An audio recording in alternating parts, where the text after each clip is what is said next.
There are meals that simply feed the body, and then there are meals that carry an entire season of memory. Whenever Tet begins to return, a certain shade of green returns with it, the green of leaves, of fields, of the earth itself, wrapped around a cake that has lived with Vietnamese families for generations. Before a child learns its taste, she first learns its mystery, why it matters, and why every year, without fail, it returns. Because inside this cake, as every grandmother knows, live the sky, the land, and the warmth of home. Whether in a quiet village or in the heart of a modern city, Banh Chung remains one of Tet's most enduring promises. And in homes across Vietnam, that promise begins again with preparation, not only with ingredients, but with memory, with ritual, and with the quiet excitement of a family getting ready together. Long before it reaches the family table, Banh Chung already carries the weight of history, a history rooted in gratitude, in harvest, and in the belief that the simplest things can also be the most sacred. The Vietnamese have long told that the story of Banh Chung began in the era of the Hung kings. Among the king's sons was Lang Lieu, a prince with fewer riches than the others, but a closer bond to the land. What he understood most deeply was not luxury, but rice, the grain that sustained a people and rose from the soil to feed an entire civilization. When the king called for an offering worthy of the ancestors, many thought only of rare and extravagant foods. But Lang Lieu came to understand that true meaning does not live in splendor alone.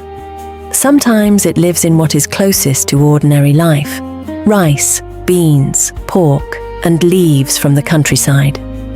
From these humble ingredients, he created a square cake to honor the earth, a form simple in appearance, yet full of thought, balance, and reverence. And when the king looked upon it, he saw something greater than abundance. He saw devotion, wisdom, and gratitude for the land that feeds all people. From that moment on, Banh Chung became more than a dish prepared for a feast. It became a symbol of Vietnam's agricultural soul, a symbol of the field, the harvest, and the labor hidden inside each grain of rice. And so, every Tet, families do not simply make this cake, they inherit it.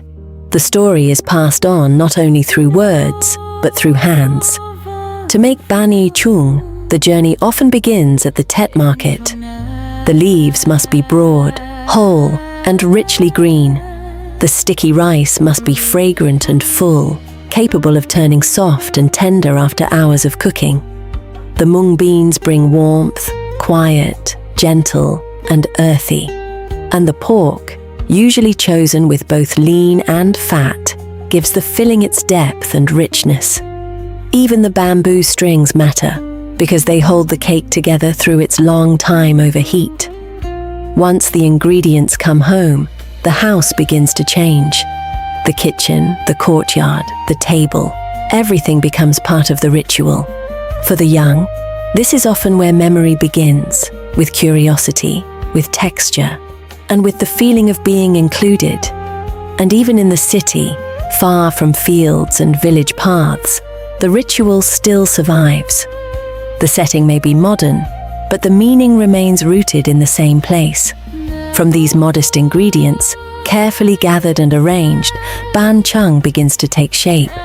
The dong leaves are washed first, cleaned with patience, so they can hold both fragrance and form. This is never hurried work.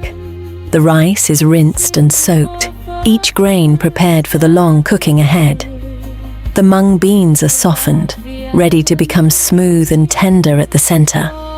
The pork is cut into generous pieces, so it can remain rich and flavorful after many hours in the pot.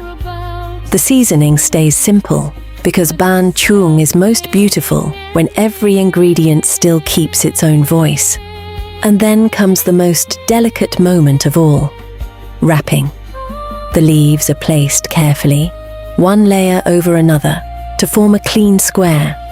First, the rice, then the mung bean, then the pork, resting quietly at the center.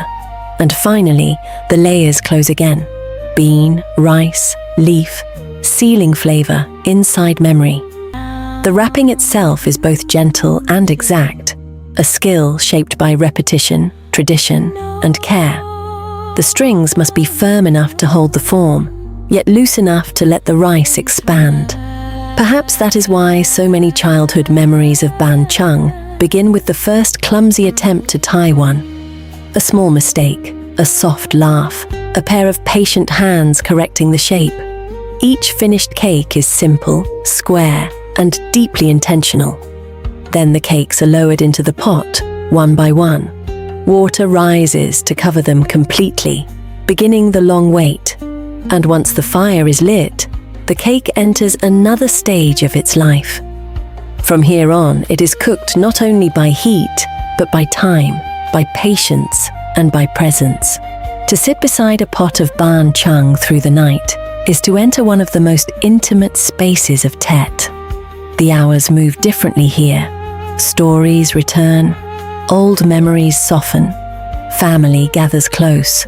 Some of the strongest memories in life are not images at all, but scents, sounds, and warmth.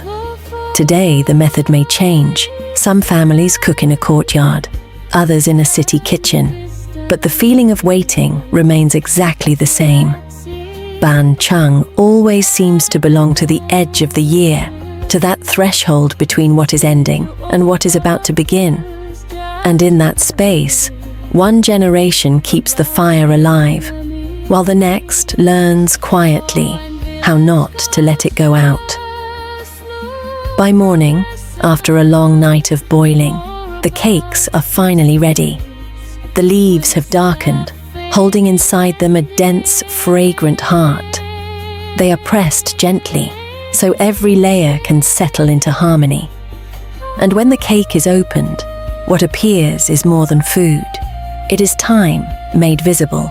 Rice, bean, pork, care, held together in one perfect square. And when Banh Chung is placed on the Tet tray, it becomes more than a tradition.